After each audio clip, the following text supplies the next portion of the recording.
Welcome to Houston Sports Talk with your host, Robert Land. Thanks for checking into the best Houston sports podcast. And back for his weekly visit is our NFL and fantasy football expert, Andy Rioux, who's covered fantasy for nearly 20 years now. And it's always great to have you, Andy. And man, I know the final score of the Texans-Raiders looked a little lopsided, but I thought this was their most entertaining game this year. At least we saw a real offense this week. Yeah, they opened up the offense, definitely. Dameon Pierce had another nice game, but it was nice to see that Davis Mills produced. I know he had the interception late in the game, which unfortunately led to their ultimate demise out in Las Vegas, but he spread the ball around well. It was definitely his best performance of the season coming out of the bye week. Has his fantasy stock risen? I mean, I know it's not going to be QB1 in most fantasy leagues, but did it help at all what he's been doing the last couple of weeks? Well, slightly. I mean, in the standard one quarterback leagues, yeah, he's still probably going to be a guy that's going to be in the free agent pool in most leagues. But in the super flex or two quarterback leagues, yeah, he definitely improved his stock this week to the point where I think he can be used more in those formats if we see this type of production going forward. Production also going up recently has been Nico Collins, but then he goes out with the groin injury for the Texans. Philip Dorsett, Chris Moore, those are your options. Are they worth the fantasy look? I mean, can you lock them up for 100 yards and a couple of touchdowns? I don't think so. No, I don't think so either. Both guys are solid pros. They're veterans who have been in the league a long time.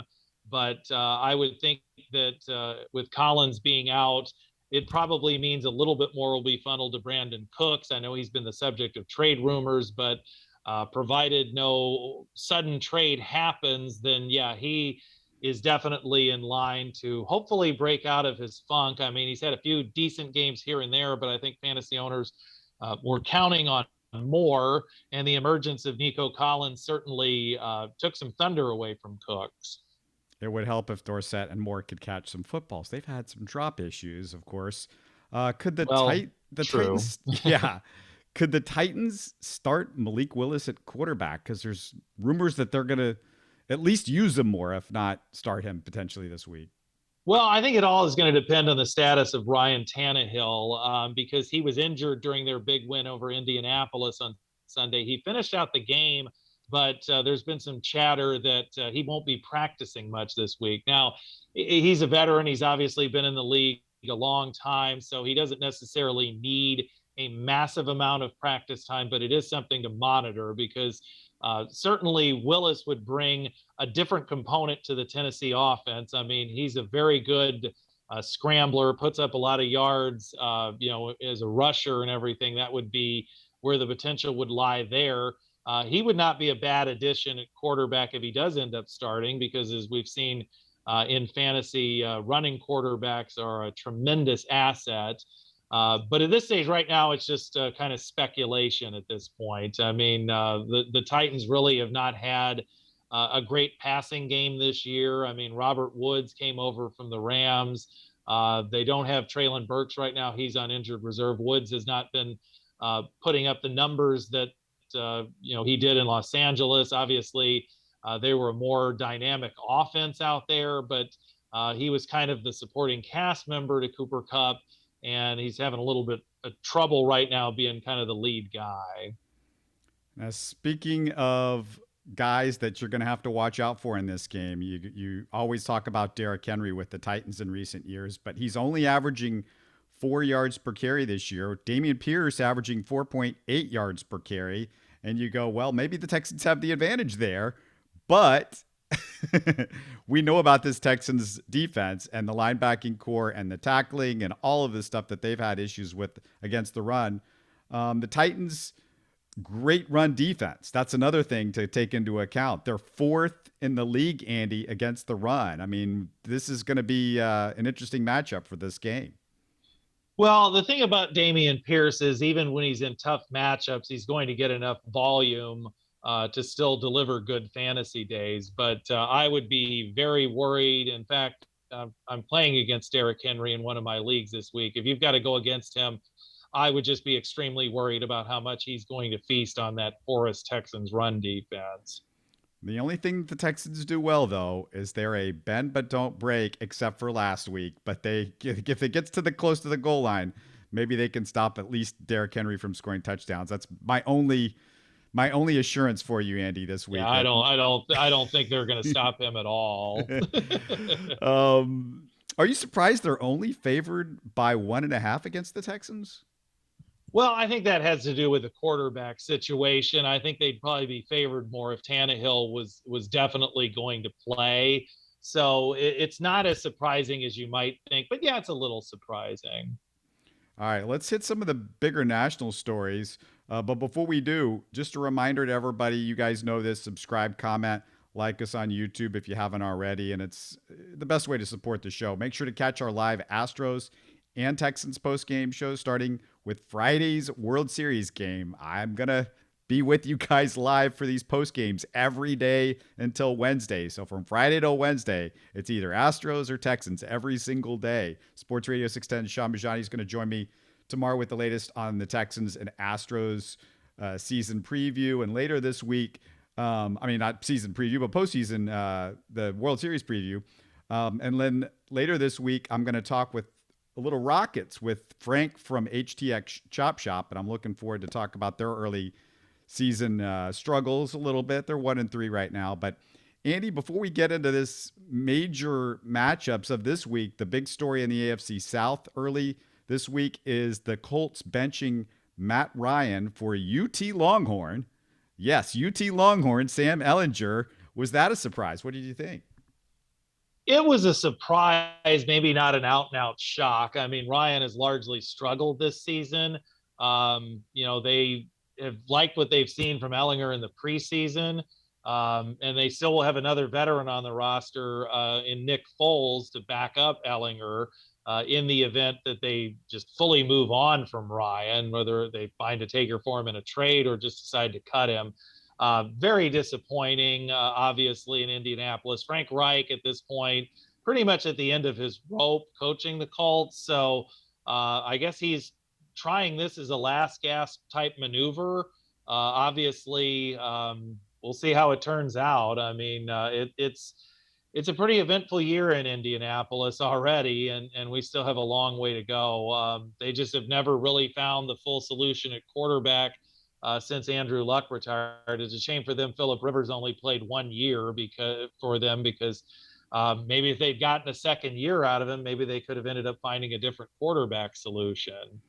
Frank Reich, of course, Houston Oilers fans remember that he was a long-time backup quarterback and he found success in one particular playoff game. So maybe he's a little bit more confident in backup quarterbacks than your average coach would be out there. So that's just something to think about. That was, definitely quite a day. The most memorable comeback in NFL history until the Patriots came back in the Super Bowl. Yeah, and you can see behind me, I've got the Loser Takes All book by the Chronicle legend Ed Fowler that, he wrote about the whole story behind the Oilers, the good years and the demise. I mean, it was a fascinating book that he did. And of course, I've got it up behind me, not just because of the Frank Reich thing, but, we're playing that old Oilers team this week. What was the craziest stat? Let's get to the some of the more national stories. Bengals and Falcons. Strange stat from that game on Sunday. Yes, considering that the final score was 35-17 with Cincinnati on top, the Falcons threw only 13 passes in that game. And, when you're down 35-17, naturally you think there's going to be a lot of passing in an attempt to come back in the game. They were also down 21-0 at one point. So we've talked some about teams going back and playing old school football. This is a pretty extreme case of old school football, that you're only throwing the ball 13 times when you're facing those types of deficits. And Atlanta has invested first round picks these past 2 years in Kyle Pitts and Drake London, and both players have shown varying degrees of potential, but to ignore them is just crazy. I mean, right now, the most profitable fantasy player for the Falcons is Tyler Algier, their rookie running back out of BYU, at, I believe, 50 yards and a touchdown on Sunday. So just absolutely crazy. I know there's a lot of people that have been disappointed in Kyle Pitts in fantasy and also Drake London, but to a degree, it's truly not their fault. And 2 of the next 3 games for Atlanta are against Carolina. So I really don't see, I mean, can Marcus Mariota even approach 30 passing attempts in a game this year? It doesn't look likely right now. Just, it's absolutely crazy. Yeah, Bill Yeoman, the old Houston Cougar coach, would love it. It's like the Veer offense over there in the Falcons. Just run the ball. Just keep run. Yeah, and to think they're also going to get Cordero Patterson back in the near future. So, I mean, he's more of a hybrid player, but he was their top running back last year, and he'll certainly be part of the mix again soon. Let's hit the major matchups, and we'll start with the Ravens at the Buccaneers. The Brady Bunch looking awful in Carolina. What are you seeing with this matchup? Do they have a shot at getting it back together at all this year? Well, part of me wants to think that that was absolute rock bottom for Tampa Bay. They'd lost before the week before in an upset to Pittsburgh, but even though this is not a vintage Steelers team, there's a dramatic difference between the Steelers and the Panthers. Pittsburgh still has a good coach in Mike Tomlin, and they have offensive weapons and everything. And Carolina traded their best offensive player in McCaffrey. We'll talk a little bit more about we talked about the Rams and the 49ers, but part of me wants to think it was rock bottom for the Bucs and maybe a serious wake-up call. I mean, they never recovered from Mike Evans dropping that sure touchdown pass early in the game, but there's a lot of issues there. The offensive line is not great. Still think in fantasy you definitely want to start Evans and Godwin, and probably as a volume play Leonard Fournette. But this is a formidable Ravens squad. Obviously, Lamar Jackson's one of the best quarterbacks in the league. Injuries to watch with Baltimore: Mark Andrews and Rashad Bateman missing practice. So keep an eye on that going into Thursday. It was a great return for the Ravens at running back. Gus Edwards had 2 touchdowns. And a lot of people are going to see that and obviously anoint him as Baltimore's lead back. But Kenyon Drake and Justice Hill are also going to be involved. And eventually they'll hopefully get J.K. Dobbins back. So Gus is probably their best bet in the red zone and worth a look. But I want to caution that if he doesn't get the luck in the red zone, he may disappoint fantasy owners. I mean, as far as the game goes overall, I could see either team winning it. It's just going to depend on if Tampa wakes up. I mean, the good thing for Tampa is even at 3-4, they're tied for first in the division. And, they still have a pathway to the playoffs, but they better step it up. Baltimore, if they can win this game, their schedule shapes up very friendly over the latter portion of the season. So they're well positioned to make a playoff run. As not somebody that's a big Brady fan, it's good to see Brady can have an off year in his life, and that's okay with me. Giants at the Seahawks.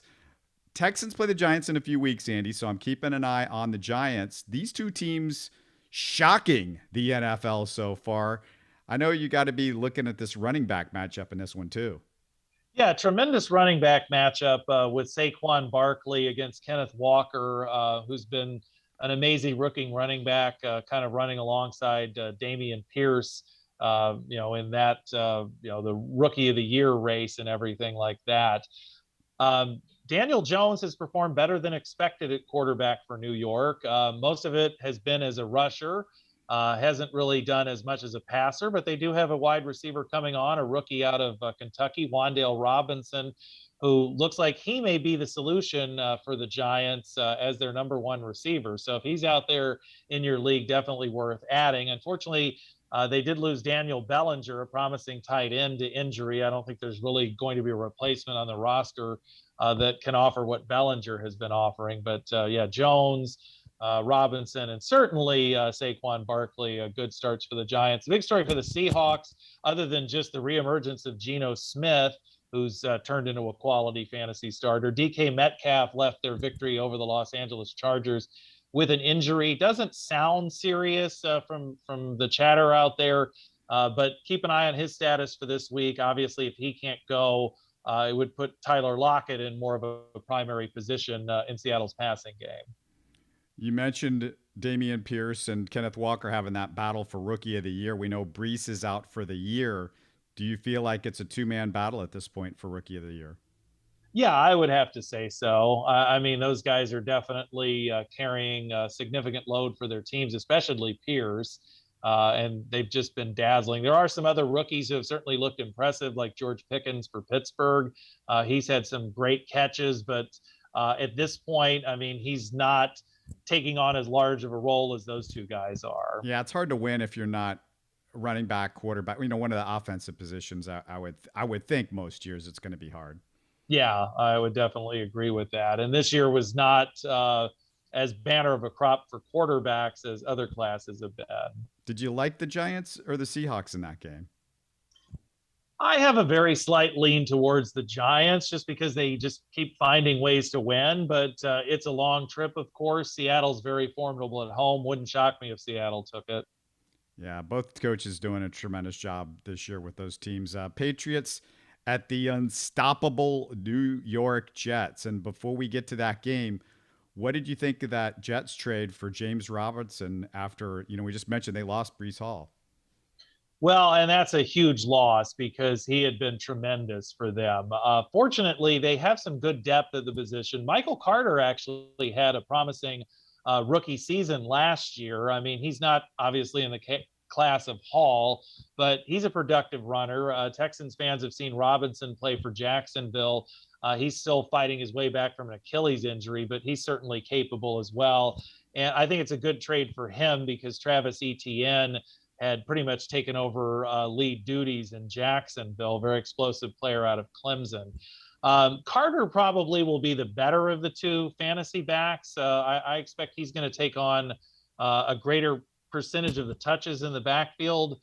He may be more of an RB2. Robinson probably a flex who could get more of the work at the goal line. So I think it's a good move by New York, and I think it's a good move for Robinson stock. Obviously, if you can get Carter, certainly worth doing it. Right now, not really any components of the Jets passing game to trust. So it's going to center around the running backs and their defense for fantasy value. And of course, New England's got a full-fledged quarterback controversy. It looks like going on between Jack Jones and Bailey Zappi out of Victoria. That's where he's from and everything. So crazy situation there. But the most trustable Patriots player is Ramondre Stevenson.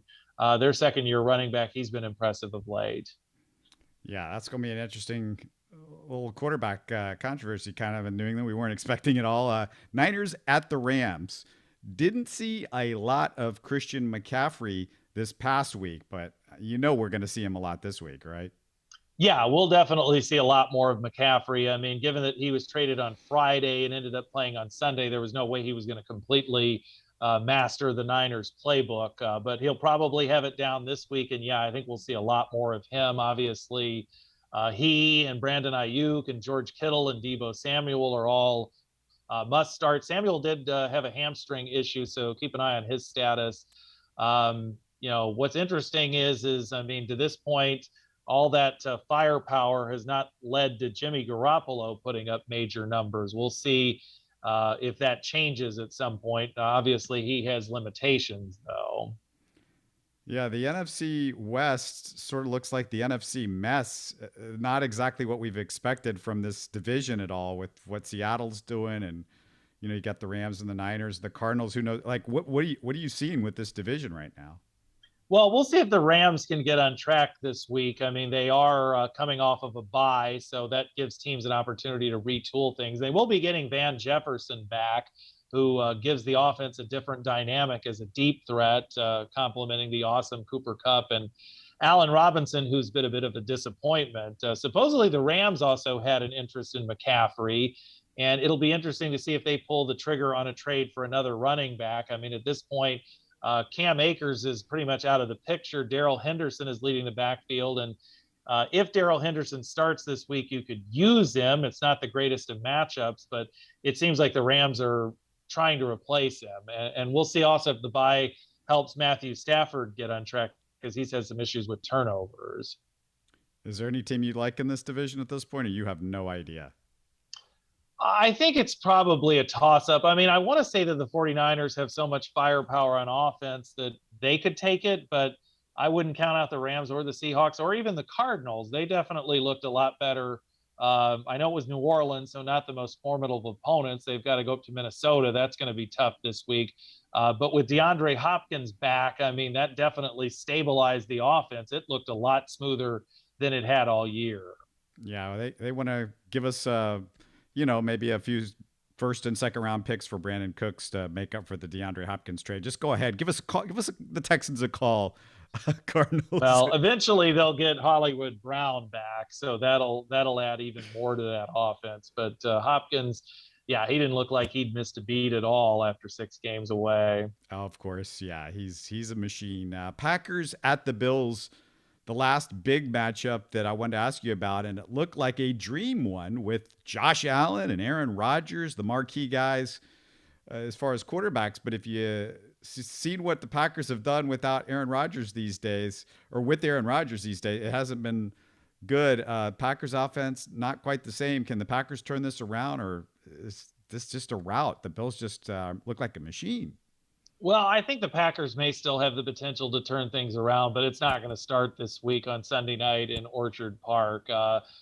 From a fantasy perspective, I mean, Green Bay has definitely been a disappointing team. I mean, Aaron Rodgers is no longer putting up the big numbers.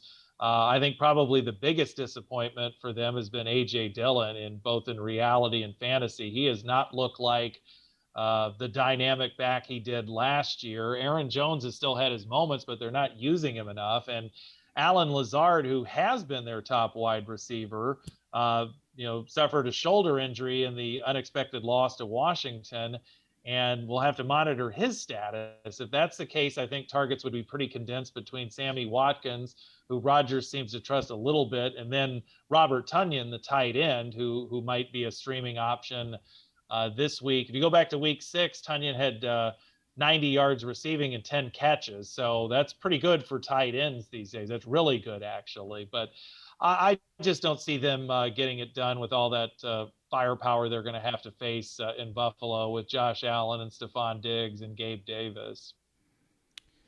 Andy, I just want to remind Titans fans, Earl Campbell, he's still ours. You can pretend like you have the history, but the history stays in Houston, baby. We love Earl here, and if you're not watching this, you're just listening. I'm showing off my T-shirt with Earl Campbell on the front. But if you want to ask Andy questions or anything NFL related, fantasy related, whatever, he's at Andy Rioux on Twitter, and always a blast to talk to you, Andy. Can't wait to do it again next week. Yeah, sounds good. You're listening to Houston Sports Talk. Hey, you can support the show by subscribing on YouTube and commenting on the videos. Listen to Houston Sports Talk on Spotify, Apple, Stitcher, and Google. Don't forget to tell a friend and share our show on social media. Spread the word, everybody. Thanks for listening.